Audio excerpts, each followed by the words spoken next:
Hey all, welcome back to the channel. Today I'm going to show you how to replace the battery on this 2012 Toyota Sienna. First of all, make sure that your both side sliding doors and the back hatch door are fully closed, because if they're open while you're doing this procedure, you will have to initialize them afterwards, and you do that by manually closing them, and after that they should work. But if you have them closed while you're doing the replacement, you normally don't have to do that. Open the hood and install the support rod. The battery is located right here under the hood. Now, some people like to use a memory saver to keep their settings saved and not to have initialize anything. The repair manual doesn't talk about using anything like that, and we wouldn't use that normally in the shop, but you definitely can if you want to. I'll show you how to replace it without a memory saver, and then I'll talk a little bit about which systems may need to be initialized afterwards. Always remove the negative terminal first, because that way if you accidentally touch something with your wrench while you're working on the positive, you're not going to short it out. So use a 10 millimeter socket or wrench and just get it out of the way. Now you can remove the positive battery terminal nut or loosen it. You don't need to remove it completely. Also a 10 millimeter socket, and get this out of the way as well. Now loosen this 10 mil nut. You don't have to take it off all the way. You can just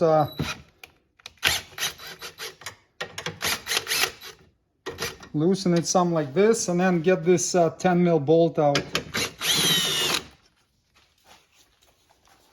Now you can get this bracket out that's holding it down, and then know that there is a hook on here, so that's gonna hook into a little opening at the bottom and hold the battery down. Now remove the battery. Be aware that these plastic straps, sometimes with age, they get dry and rotten, and I've seen them break sometimes when you're pulling them out, so just be careful that the battery doesn't drop on your foot, because it is relatively heavy. Just gonna show you where that little hook goes when we're reinstalling it. There's a hole right there in this little bracket, so that's where you're gonna hook the bottom of that hook up when we're putting the bracket back on.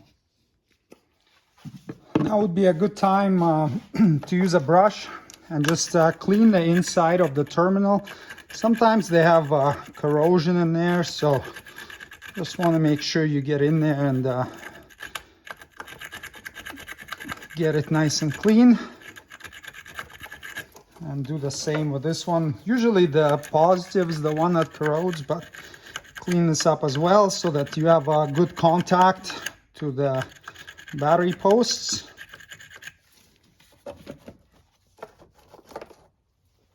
Now grab your replacement battery. It's a group 24F, and install it in a tray. Make sure it's sitting nice and straight.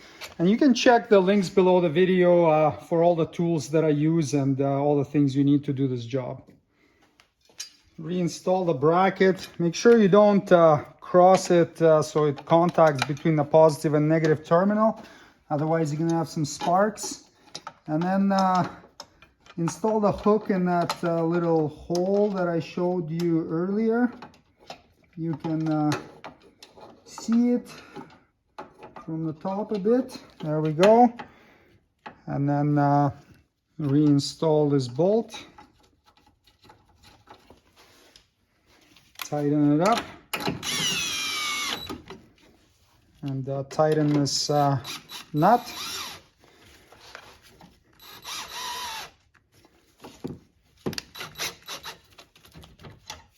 Just like to make sure the battery's in there nice and straight and is held evenly from both sides. And the torque spec on these is 48 inch-pounds. If you don't have a torque wrench for this job, it's not a huge deal, but you want to make sure that the battery can't move, and you also don't want to over tighten this so much that it squishes the case and damages it. So 48 inch-pounds is what's supposed to be, or just lightly snug. Now install your positive terminal. So we removed it last, but we're gonna install it first. And tighten it up until the terminal can't move. The torque on this one is also 48 inch-pounds or 4 foot-pounds.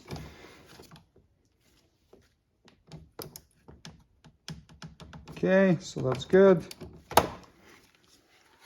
Now you can install the negative terminal. Same thing.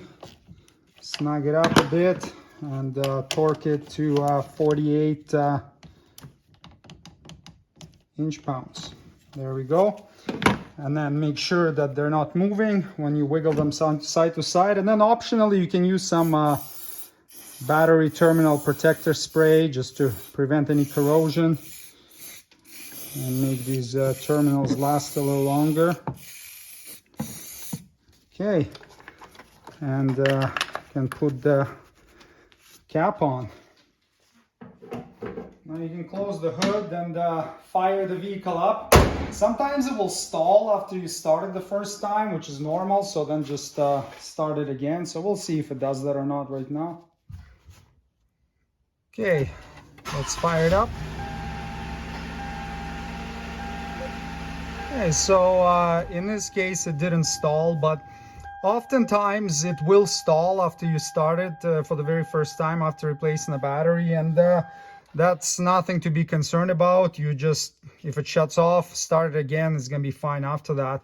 Now, if the vehicle is very high mileage and the throttle body is really gummed up, sometimes your idle speed will be a bit low after replacing the battery. So in that case, you can either clean the throttle body plate, or you can drive it for a day or two, as long as it, you know, runs and idle speed's not so low that it can run. And then it will self-adjust after a while. And as far as initialization, so I mentioned that if you have your side doors open or the back door open while you're doing this, you're going to have to initialize them by manually opening and closing them. Also, this is an older model, but the newer ones with a panoramic view or like backup camera, if you have an exclamation mark in the screen when you're trying to use the backup camera, what you need to do is you'll need to have the vehicle running and just turn the steering wheel all the way to the left and then all the way to the right, and that should get rid of that exclamation mark. And then your backup camera lines are going to work properly. And lastly, if you have a warning on the dash in regards to pre-collision system or intuitive park assist and those sort of things, what you need to do is just drive it in a straight line for at least 5 seconds, going over 40 kilometers an hour or 25 miles an hour. And that's going to clear that light. Now, if you did use like a memory saver of some sort, usually you don't have to do these things, but if you didn't, that's all the initialization that's usually required. So there you go. Battery replacement is completed. Thanks for watching. Subscribe if you'd like to see more Toyota Sienna maintenance and repair videos. See you next time. Cheers.